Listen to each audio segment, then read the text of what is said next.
Good morning, everybody. I am calling. It is morning time, and I'm still kind of dealing with the after effects of I don't know how long it's been since I've last posted a video. Um, yeah, this is kind of what depression looks like, so I wanted to make sure to get this on camera before I actually decided to clean myself up. It's hygiene wise is terrible. Um, let's see, it's been probably 2 weeks since I've showered, which is, I know it's terrible, it's disgusting, but this is what like major depression looks like. This is what CPTSD looks like.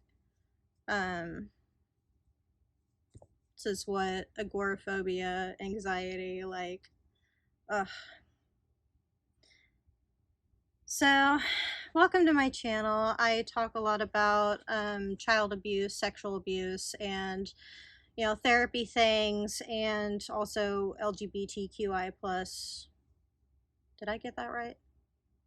Gay stuff. I talk about gay stuff as well. Um, well, I will see you in a couple minutes, but I just wanted to get a couple of thoughts down before, like, cleaning myself up and seeing if I can, become a human again for a little bit. I want to talk today. I'm talking about forgiveness and kind of how religious trauma and pressure can absolutely kill the soul. I want to state this outright. You are not obligated to forgive anyone for anything. That is up to you. It is not your obligation um, to make your abuser feel better about themselves. That's not your problem.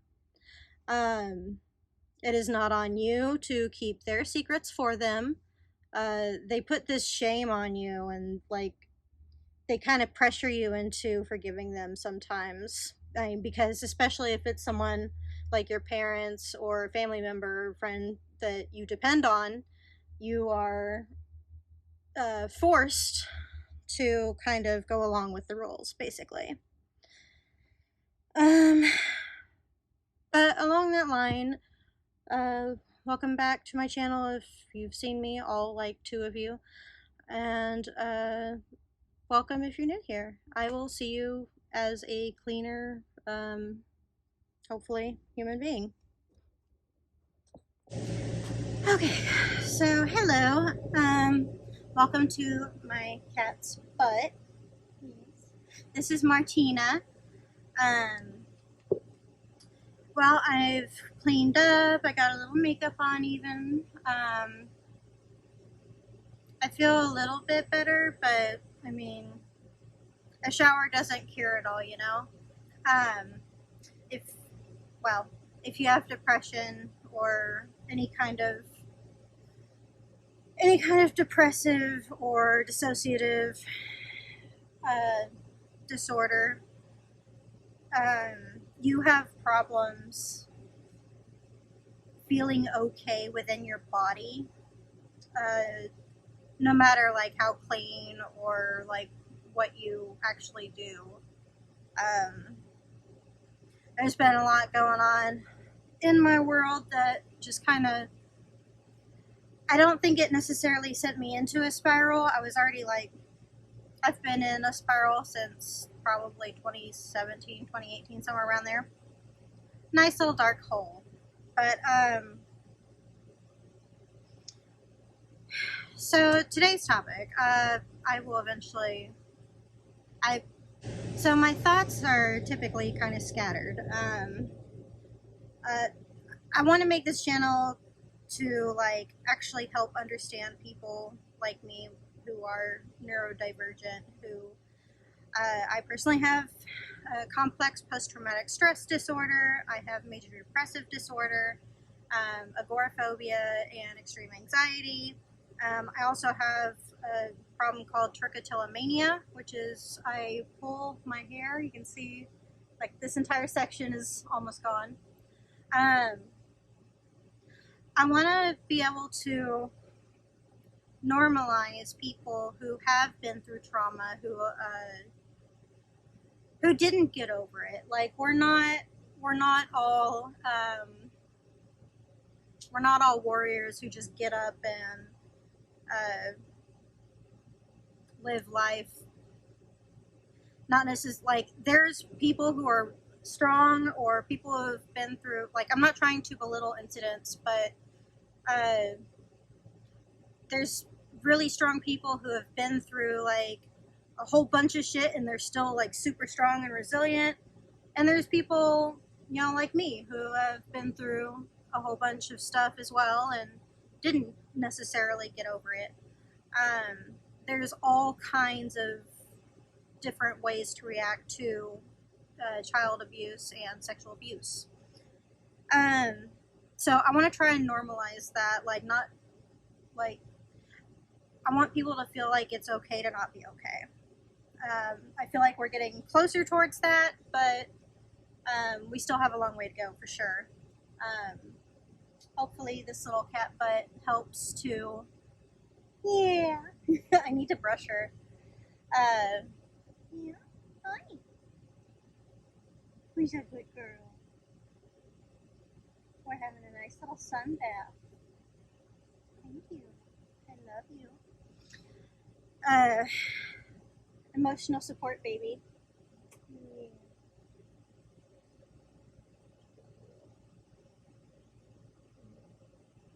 Even though she gets kind of ornery at night.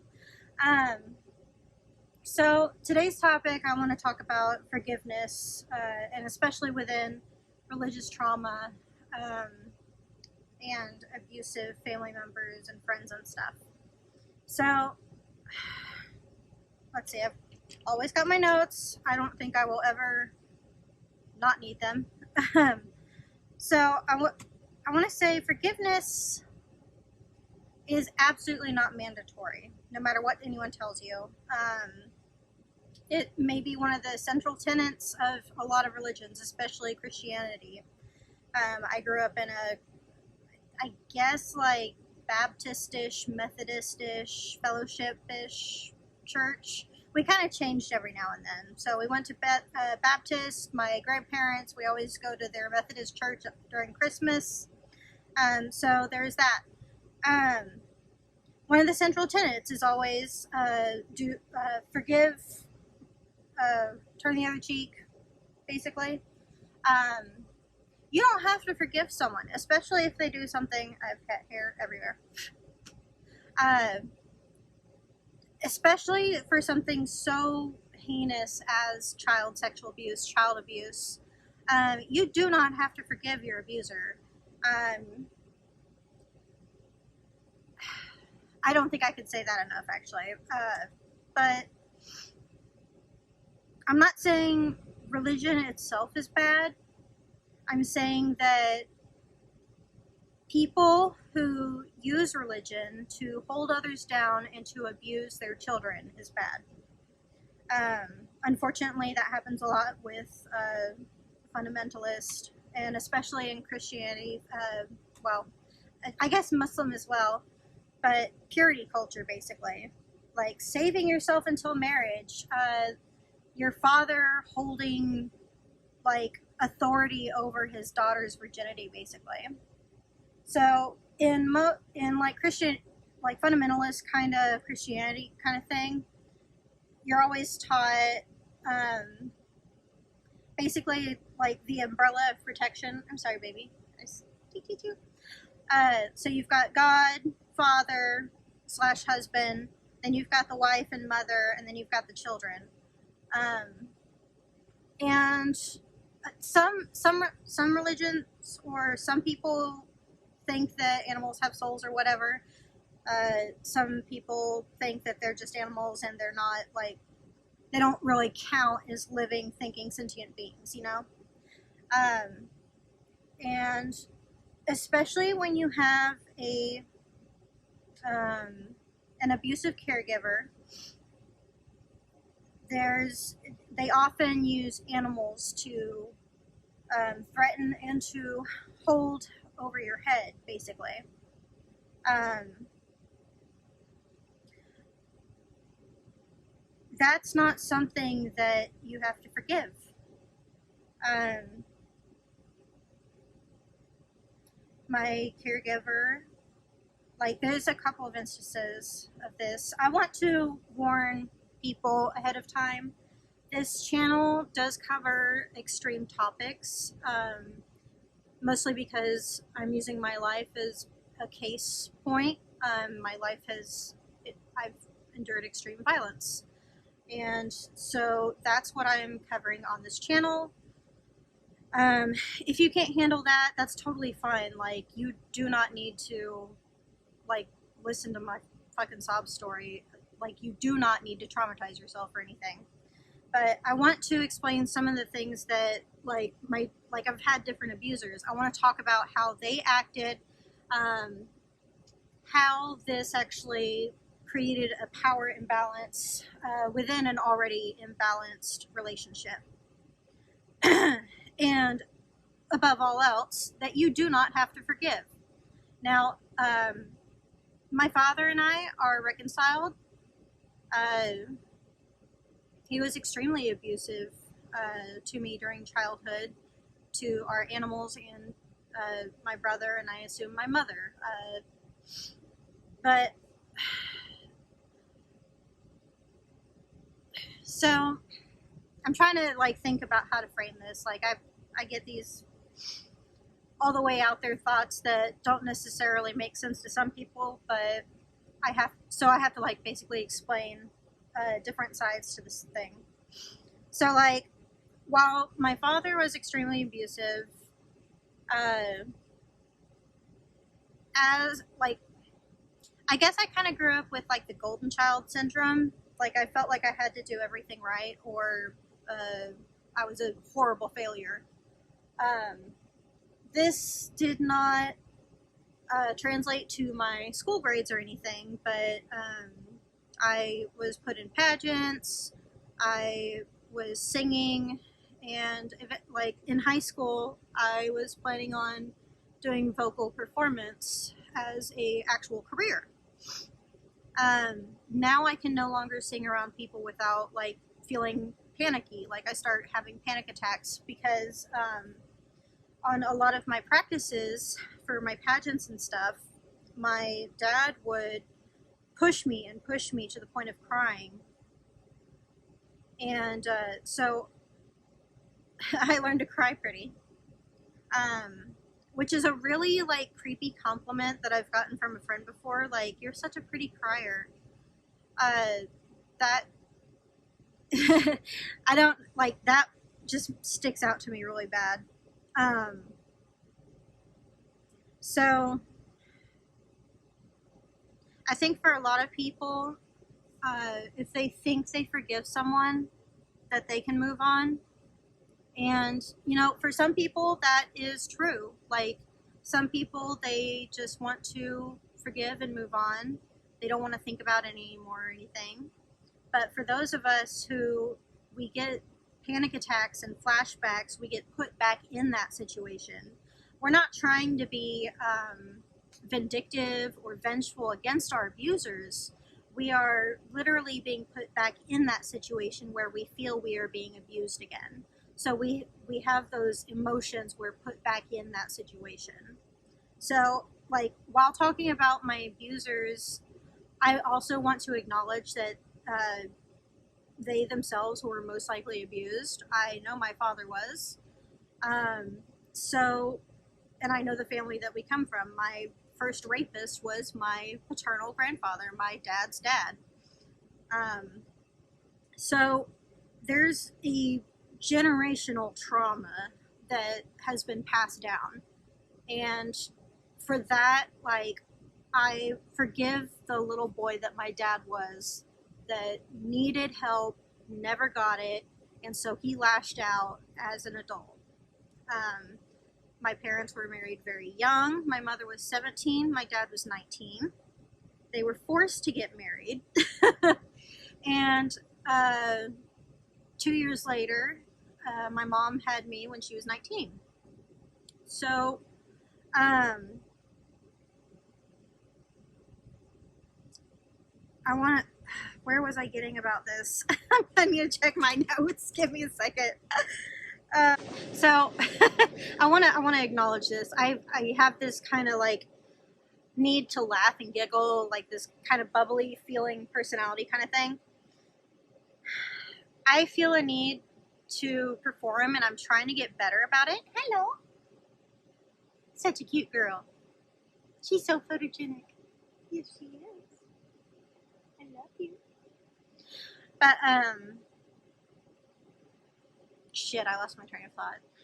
This is just complete, like, trauma brain. So, let's see. I have, like, a couple of notes. The idea of forgiveness, especially within religion, is harmful, I think. Sure, it can be good for some people, but for most people, especially if it's like if it's like petty trauma, like, oh, you stepped on my foot, like that. I mean, while it hurt, and if that person didn't apologize, that's pretty shitty. But I mean, that's reasonably forgivable, I guess. Like maybe they were on their way, or they were in a hurry, or they like got bumped into. I don't know. But for someone who hits their child, who